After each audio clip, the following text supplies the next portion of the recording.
one of the characteristics that the ulama of our ummah highlight about the apparent anger of Allah on a people is the disunity seen in the people. This is a sign of the anger of Allah on a people when their hearts are not united. Let's glance at the world today, and for decades, glance at the situation of the Muslim population of this world. What happened in Iraq? And I'm not speaking about politics. I don't know even the name of any politician. But I know the Muslims were slaughtered. And nobody did nothing. What happened in Afghanistan for decades? The Muslims were slaughtered. What's happening now in Palestine and Gaza? The Muslims are being slaughtered. And we sit, the world, subhanAllah, the Muslim world sits complacent, assuming that I'm untouchable. I am untouchable. Who's going to bother me? I'm living in Canada. I've got everything made. But you're still a Muslim. Allahu Akbar. You are still part of those people. You share the same faith. What's the difference between the people who are in Gaza and the Muslims in the rest of the world in terms of their faith? It's the exact same. And this is by a means of the cause of the disunity of this ummah. We're not able to stand up for one another. We're not able to speak up for one another. We start to hate our own relatives. Your father said something to you, so now you start to hate your father. How? This is the culture. This is a cultural happening. Here it's normal to hate your fathers. Here it's normal to not like your mother and visit her once a year on Mother's Day. It's normal.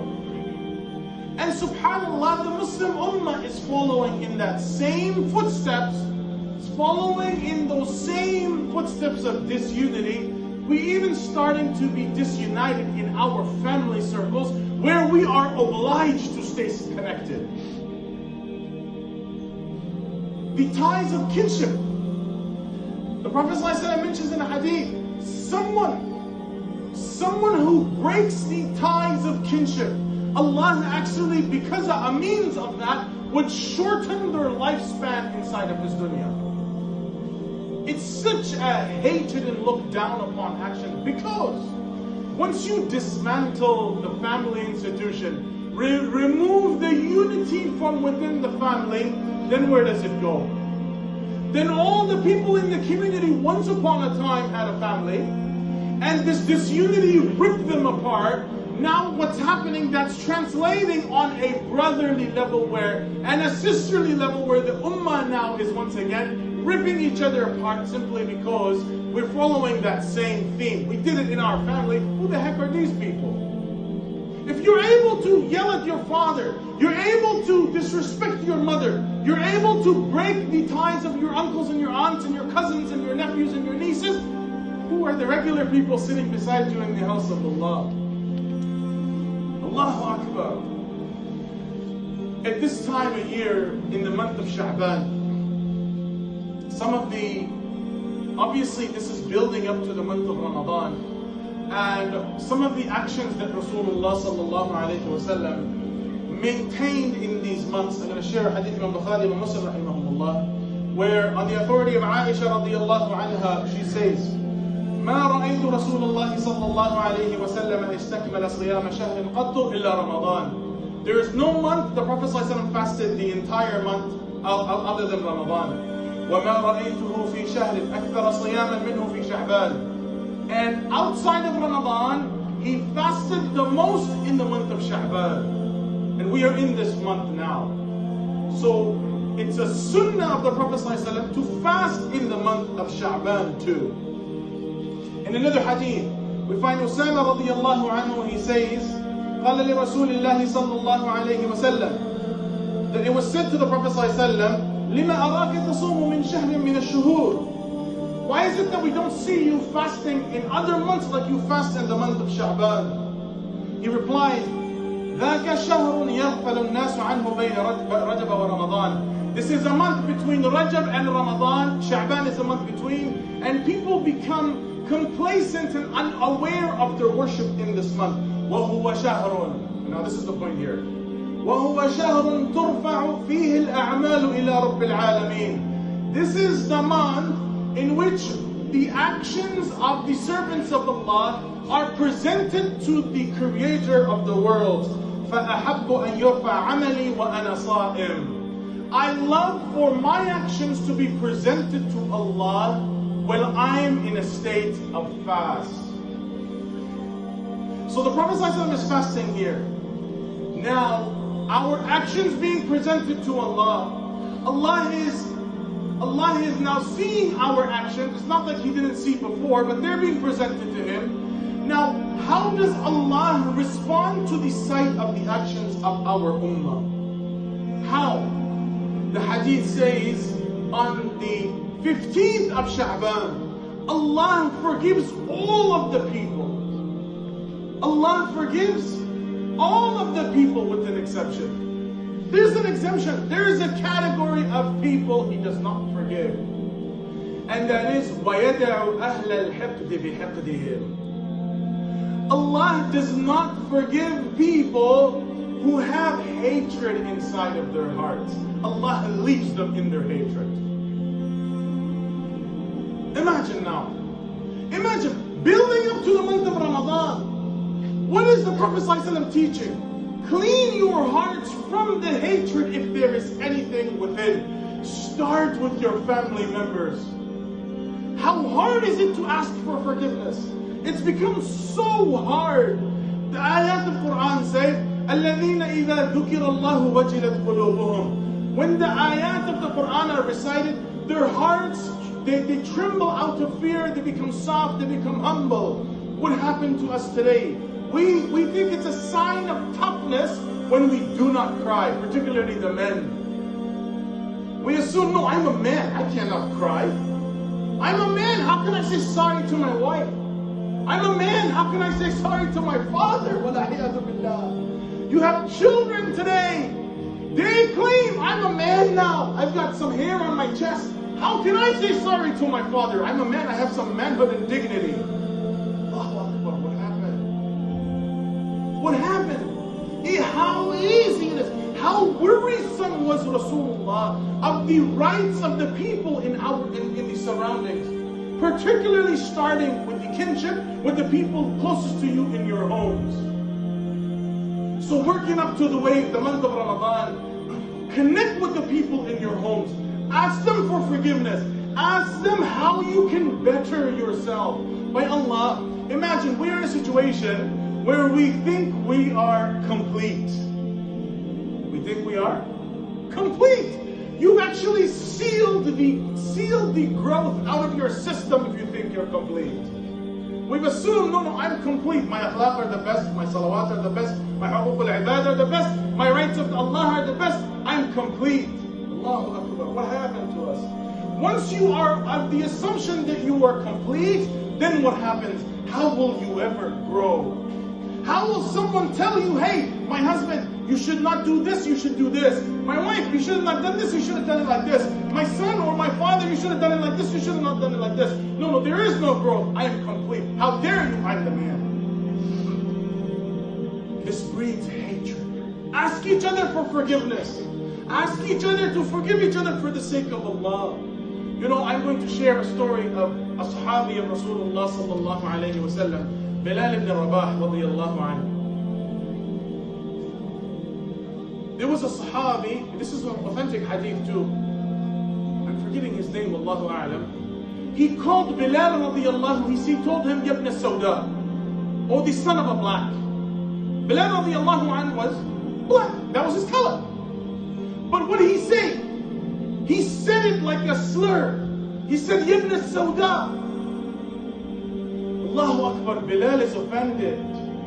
Bilal is offended. What does he do? He goes to Rasulullah and he says, so-and-so Sahabi, so-and-so person said this to me, Ibn al-Sawda. And the Prophet ﷺ called this Sahabi. Is it coming to anybody's mind here? Abu Hurairah? No, Abu Dhar. Abu Dhar radiyallahu anhu. Yes. The Prophet ﷺ calls Abu Dhar. Say, Abu Dhar, call Abu Dhar. Abu Dhar comes in the company of the Prophet ﷺ. You said this? He said, yes, I said this. He said, إِنَّكَ إِمْرُؤٌ فِيكَ جَاهِلِيَّةٌ.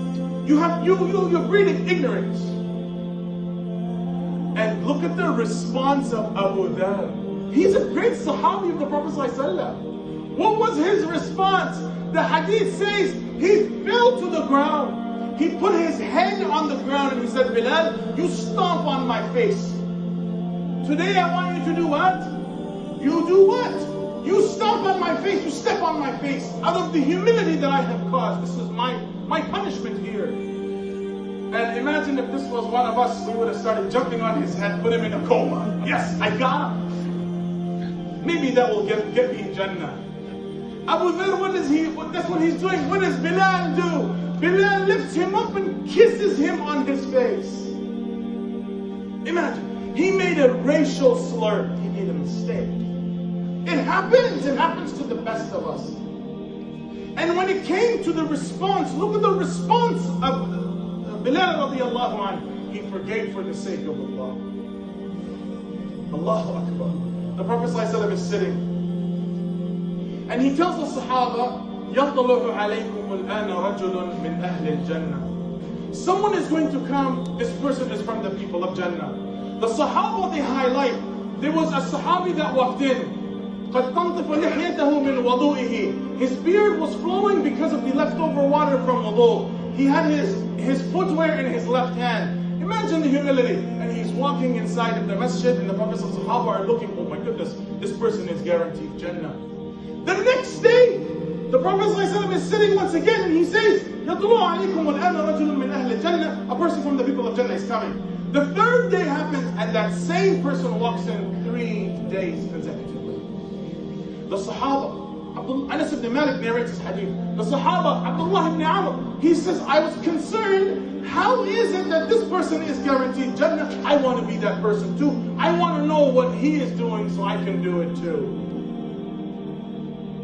So he says, he comes to the Sahabi and he says, you know, I have made a arrangement that I'm not going to my house. I want to stay with you in your house as a visitor for a few nights. And the Sahabi says, sure, you can come to my house. He hosts him in his house. As they sleep the nights, they wake the days. One night passes by, the second night passes by, the third night passes by. He narrates himself, Abdullah ibn Amr, I see nothing special of this person. I don't know what's guaranteeing him this Jannah. I don't see. He's not waking up the whole night offering Salat al-Qiyam. He's not doing anything special that everybody else is not doing. There's nothing here. So he says, on the third night, he says, I'm leaving. As he was leaving, the Sahabi says, what is with you? What's going on? He said, I wanted to investigate. The Prophet ﷺ 3 nights consecutively said, this person is guaranteed Jannah. I don't see a reason why you're guaranteed Jannah. I tried to figure for 3 days. So now I'm leaving. And this Sahabi, he calls Abdullah ibn Amr back and he says, Abdullah ibn Amr, no, come back. There's nothing. He says, there's nothing. I do nothing special. Except there's only one thing. There's only one thing. He says, in my heart, I have absolutely no hatred for anybody. وَلَا أَحْسُدُ شَيْئًا أَعْطَاهُ اللَّهُ إِيَّاهُ. And I'm not jealous about anything Allah gave another person. I have no hatred in my heart. My heart is clean. I don't care what Allah gives someone else. May Allah give them more barakah and afiyah. There's no jealousy inside of my heart. I'm happy for the people. And subhanallah, Abdullah ibn Amr, what does he say? This is the reason why you've been guaranteed Jannah 3 days in a row. And look at his response. وَهِيَ الَّتِي لَا نُطِيقُ. And this is the thing that's so hard for us to do. Imagine a Sahabi is saying this is so hard to do, and me and you think we are complete. Me and you assume we are complete. And the Sahabi, what is he saying? This is something so hard to do. By Allah, working up to this month of Ramadan, connect with your families. And if there is someone, many times we wait. We say, no, I want that relative, I want him to say sorry first. He was at fault. I want her to say sorry first. She was at fault. And subhanAllah, sometimes it's in relationship, it's the one that has a higher status. Many times the father is right, the son is wrong. And still they are not seeing eye to eye. By Allah, if we initiate. The Prophet said, لَيْسَ الْوَاصِلُ بِالْمُكَافِي وَلَكِنَّ الْوَاصِلُ إِذَا قُطِعَتْ رَحِمَهُ وَصَلَهَا. When someone cuts ties with you, you connect with them, you are the actual one who's tying the ties of kinship. If someone is already coming to say sorry, you're just reciprocating that. So initiate that apology, even if the other party is wrong. Allah will guarantee you a house in Jannah. This is another hadith. Allah will guarantee you a house in Jannah for initiating the apology, even though you are in the right and you don't even need to apologize. When it comes to our actions, in a narration of Abu Hurairah radiyallahu anhu, we find the Prophet ﷺ, he said, أَتَدْرُونَ مَا الْمُفْلِسِ. Do you know who is the crippled person? And the Sahaba responded, الْمُفْلِسُ فِينَا مَنْ لَا دِرْهَمَ لَهُ وَلَا مَتَاعٍ. The crippled person is the one that has no materials, that has no finances. فقال صلى الله عليه وسلم, the Prophet ﷺ responded by saying, المفلس من أمتي. The crippled person in my ummah is who? Someone who doesn't have money. Someone who doesn't have status, wealth, or honor. This is crippled person in the ummah. Absolutely not. If that was the criteria, then most of the ummah is crippled today. That is absolutely not the criteria. What does he say? In my ummah, who is the crippled one? مَنْ يَأْتِي يَوْمَ الْقِيَامَةِ بِصَلَاةٍ وَصِيَامٍ وَزَكَاةٍ. Someone who on the day of judgment comes with mountains and mountains of huququllah. They were hefty in terms of their fast. They loved to pray salah. They were very charitable. وَيَأْتِي وَقَدْ شَتَمَ هَذَا وَقَذَفَ هَذَا وَأَكَلَ مَالَ هَذَا وَسَفَكَ دَمَ هَذَا وَضَرَبَ هَذَا. Allahu Akbar.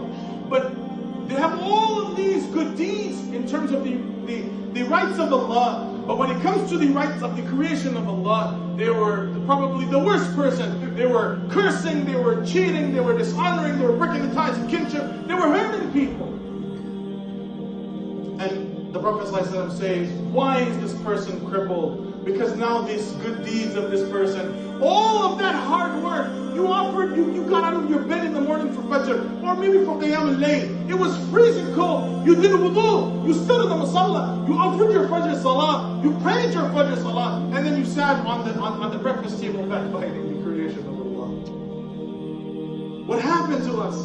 Oh, you did suhoor, Ramadan came. You prayed Salat al-Taraweeh, you worshipped the night, then came Fajr Salah, you did your suhoor, you offered your Fajr Salah, and then you went to work, you spent the whole work gossiping with your colleagues about the creation of Allah, neglecting, oh that person like that person like that. And subhanAllah, some of us have stooped so low, we start to say bad things about our own family members. Do we know? It's haram, it's forbidden to say something bad about your own family. You cannot stand beside your best friend and tell him, you know, my wife is like this and like this and like this, good or bad. What happened? How is it what happened to our ummah? Even you're opening the books on your family to your friends about the bad things. Allahu Akbar. And then we do all of these actions assuming they'll be beneficial to us, even though we are the destructive components in our own social circles. Allahu Akbar. So those hasanat, all of those hasanat are now being taken and given to the people who we neglected. Until the Prophet ﷺ says, a person runs out of hasanat. Now there is no more hasanat. And now what happens? How is this person crippled? Because now the hasanat have run out. Yet there's still a long lineup of people waiting by saying, this person has neglected my rights. People are not as forgiving as Allah. nowhere near as forgiving as Allah. Even your own mother and your father for that sake. Now there's a long line and they're waiting. And now what's being told? That you take your sins and dump them on this person because there's no more hasanat left to take. Now the person who had mountains of reward is transformed into mountains of sin. How is this person not a crippled person from our ummah? So leading up to the month of Ramadan, forgive for the sake of Allah. Even if you are wrong, even if you are right, doesn't matter. Forgive for the sake of Allah. Forgive all of your family members. Tiny ties of kinship. Forgive each other. And I will end with the ayah of the Quran. Allah Rabbul Izzah, He says, وَاعْتَصِمُوا بِحَبْلِ اللَّهِ جَمِيعًا وَلَا تَفَرَّقُوا. Hold on to the rope of Allah. Do not despair. وَاذْكُرُوا نِعْمَةَ اللَّهِ عَلَيْكُمْ. Remember the favor of Allah. Favor is mentioned 2 times in this ayah. Because disunity is such a dishonor of Allah. Favor is mentioned twice. إِذْ كُنْتُمْ أَعْدَاءً. What was with Aus and Khazraj? These people were fighting immensely for 120 years. Before the Prophet ﷺ, he came to Madinatul Munawwara and he made brotherhood in between them. He connected their hearts once again. Imagine 120 years. Do we want to go back to those ways? And the ayat continue, وَكُنْتُمْ عَلَى شَفَا حُفْرَةٍ مِّنَ النَّارِ. You people were just on the edge to fire and fall into the fire of Jahannam. فَأَنْقَذَكُمْ مِنْهَا. Allah saved you from that. So Allah has blessed us with a beautiful life. Allah has blessed us with a beautiful social life in terms of your family. A beautiful community. Love each other for the sake of Allah. And finally, the Prophet ﷺ, he says, Al-mu'minu ma'lafun. Al-mu'minu ma'lafun. A believer is a canister of love.